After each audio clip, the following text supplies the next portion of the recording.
안녕하십니까, 캡틴 아이사입니다.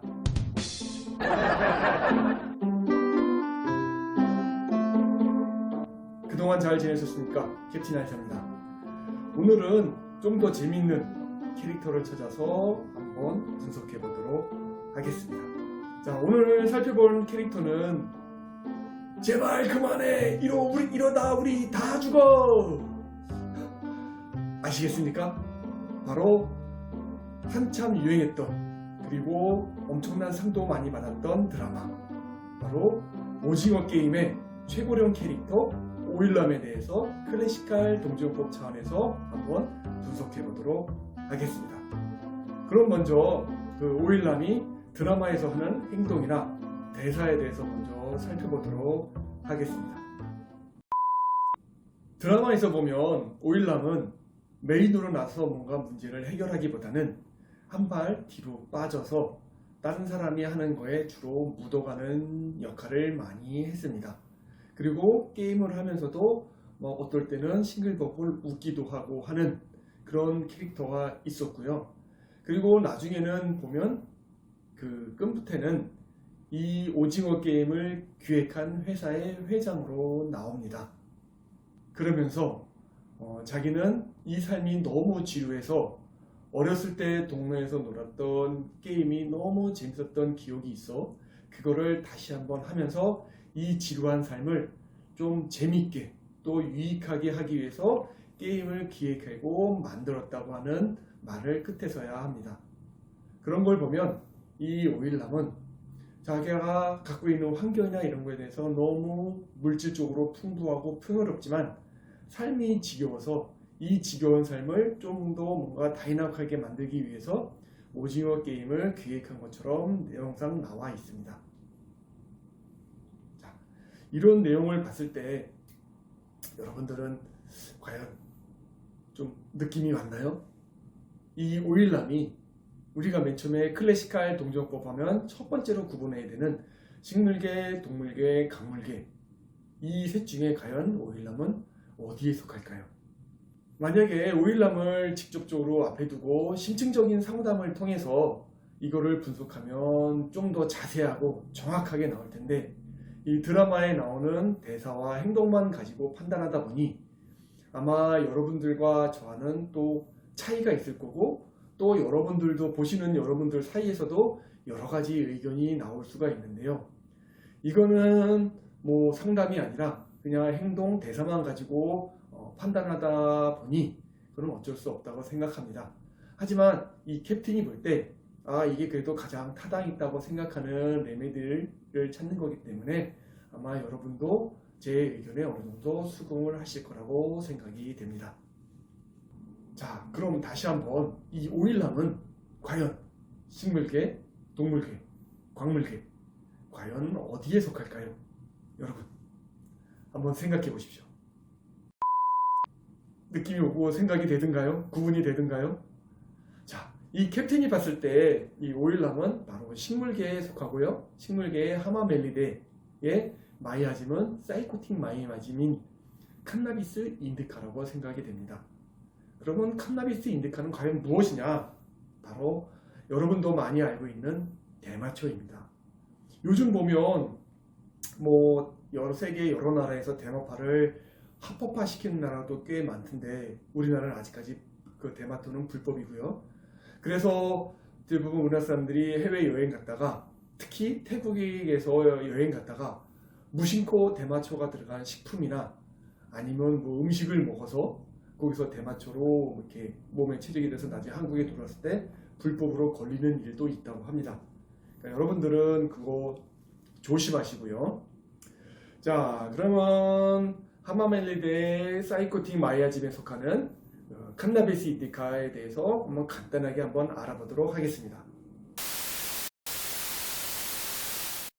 칸나비스 인디카의 키노트는 궁 안에 있으면서, 한마디로 궁전 안에 있으면서 바깥 세상은 너무 위험하고 무섭기 때문에 이 궁 안에 있으면서 바깥 세상에 돌아가는 거를 한번 살펴보자, TV나 이런 걸 살펴보자, 그런 게 키노트인데, 한마디로 좀 예를 들면 집에서 TV를 보면서 뭐 세계 여행 가는 걸 본다든지 아니면 영화를 본다든지 아니면 그런 것처럼 자기가 직접적으로 거기에 관여하진 않지만 위험해서 관여하진 않지만 그거를 그냥 간접 경험하는 그런 게 가장 맞는 키노트라고 합니다. 외부 세계는 겁을 주지만 내부 세계는 물질적으로 상당히 풍요롭고 그러다 보니 지루하고 그래서 이 지루함을 깨기 위해서 뭔가 바깥을 바라보는 그런 상황이라고 생각하면 됩니다. 그래서 같이 뭔가 지루하니까 뭔가 재밌는 일이 없을까 그러다 보니 대마초를 피고 대마초를 펴서 흥분된 상태를 유지하는 그런 거에 생각하시면 됩니다. 그러면 제가 여태까지 설명한 것과 드라마에 나오는 그 오일남의 캐릭터하고 어떻게 좀 매칭이 되시나요? 한번 두 개를 비교해서 한번 살펴보면요. 오일남은 돈이 많은 재력가이고요. 그래서 돈도 많고 하다 보니 삶이 지금 좀 무료하고 지루해지고요. 그래서 이런 거를 어떻게 깰 수 있는 방법이 없을까 해서 바로 좀 더 어릴 때 즐거웠던 기억이 있는 게임, 바로 오징어 게임이라는 것을 기획하고 그것을 보게 되는데요. 처음에는 오징어 게임을 보면서 재밌네, 맞아 우리 어릴 때 이랬지 하면서 그런 걸 보는 거에만 즐겼었는데 그 극 중에서도 외부에서 뭐 여러 사람들이 와서 보는 거로 즐긴 하는데 이 오일라면 보이는 거로 만족을 못하고 직접 참여를 하게 되죠. 직접 참여를 하는데 이 사람이 직접 참여를 하는 거는 어디까지나 안전이 보장이 돼야 되기 때문에 중간에 아마 그런 거 있을 겁니다. 밤에 불이 껌뻑껌뻑 켰다 꺼졌다 하면서 뭐 사람들 서로 거기 있는 사람끼리 죽이고 살리고 하는데 그때 오일남이 바로 말하죠. 제발 그만해 이러다 우리 다 죽어 하니까 스태프들이 그 말을 듣자마자 바로 게임을 거기서 중지시킵니다. 이것처럼 오일남이 자기는 게임을 즐기기 위해서 확실하게 안전이 확보된 데에서 게임을 즐겨야 되기 때문에 그런 위험 상황이 오니까 바로 시그널을 보낸 거죠. 그것처럼 똑같이 칸나비스 인디카도 마찬가지입니다. 자기가 궁 안에서 완전히 확보된 상태에서 지루하기 때문에 바깥을 보면서 남들이 하는 걸 간접 경험하는 거죠. 자, 여러분이 보실 때 어떻게 칸나비스 인디카와 오일남은 비슷한 것 같습니까? 자, 오늘은 칸나비스 인디카에 대해서 설명을 했는데 이런 생각하실 분도 있을 것 같아요. 칸나비스 인디카가 대마초니까 이거를 먹으면 대마초의 효과가 나오지 않을까라고 일부 생각할 수도 있을 것 같은데요. 이 동정요법의 레메디는 성분이 없어요. 기운만 담겨있기 때문에 화학적 성분이 없고 기운만 있기 때문에 이게 어떤 작용을 한다기보다는 좀 더 그 기운을 가지고 흥분된 거를 좀 더 낮추게 됩니다. 그러다 보니 만약에 대마초에 중독이 되거나 다른 거에 중독됐을 때 칸나비스 인디카를 사용한다고 합니다. 그래서 중독에 대해서 좀 더 빨리 깨어날 수 있게 칸나비스 인디카를 사용한다고 합니다.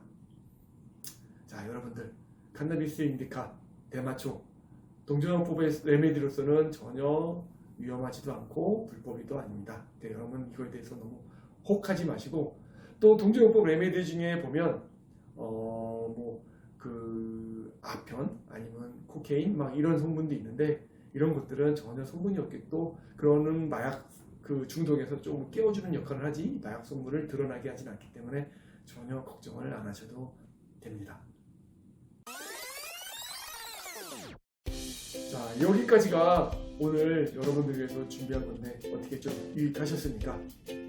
다음 시간에는 좀 더 재밌는 캐릭터, 좀 더 재밌는 대사, 행동 이런 걸 찾아서 다음 시간에 또 한번 찾아뵙도록 하겠습니다.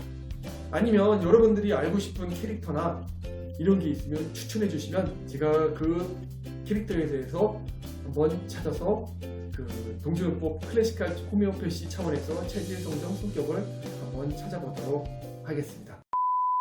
여러분 지금까지 시청해 주셔서 감사합니다.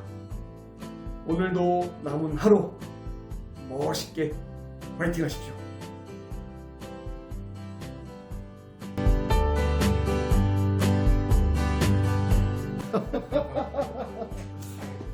그래서 방패는 언제 온다고?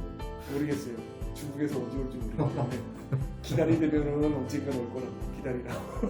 쫄소리 같은 건 그때 해준다 그래서 내가 절대 안 된다고 방패만 된다고. 가면도 원장님 가면도 해드릴까 해서 방패만 하기로 했어. 아, 내가 앞에 세워놔야겠네. 그러니까 주변에 내한테 두고 마무리할 때 이렇게 싹 올리고 이걸 해야 될 것 같아.